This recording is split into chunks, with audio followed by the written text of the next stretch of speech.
I think this is fairly interesting to talk about. When I was in high school in the 90s, I had a decision to make. Am I going to take Spanish or French? The high school I went to, those were the two options, Spanish or French. If you're, the way our credits were set up, if you plan to go to college after high school, then you have to take 2 years of a foreign language. Well, I knew I was going to be going to college, so I did not choose Spanish. I chose French. Now, what's interesting is the fact of how does my DNA reflect that decision. Knowing that my maternal grandmother was a first-generation Mexican-American who actually didn't speak Spanish. Her parents exclusively spoke Spanish for the most part, but I never heard her speak Spanish. And because there were actually people that went to our school who spoke Spanish as a first language, Spanish just wasn't exotic enough for me. So even though my heritage DNA test shows that I'm almost a third Spanish, Iberian DNA, I wasn't interested in that. I actually chose French because that was the more exotic language.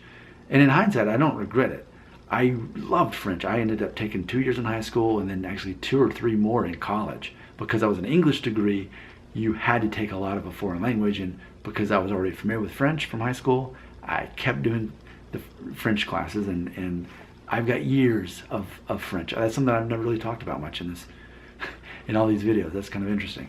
Now, you know, through the DNA test, whereas about a third of my DNA was Spanish, about a third of it was the region of Europe that pretty much falls into Germany, France, Belgium, that area, Netherlands, but specifically not England, Scotland, that area.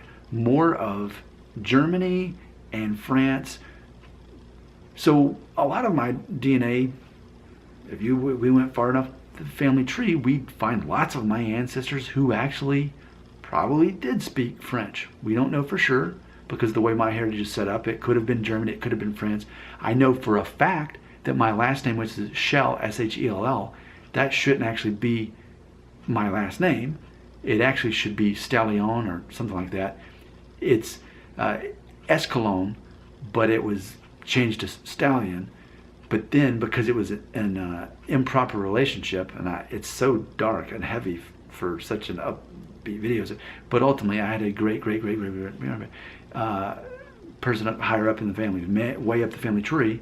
You know, I guess what, back in the 1800s, I think is when it happened, or early 1900s, in which a man kidnapped a teenager. She got pregnant, and her last name was Schell.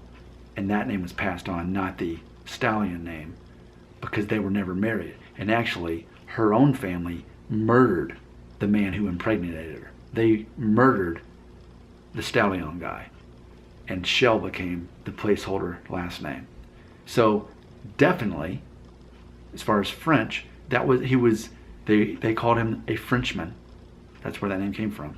So either way, it's interesting to me, I guess in theory, I was always more interested in taking French than Spanish. And even in modern day, I don't know that it would really help me if I had taken Spanish as a second language. It'd be different if I grew up hearing it from my Mexican grandma, but I didn't. So as far as a second language, I chose French instead of Spanish. What are your thoughts on that right here?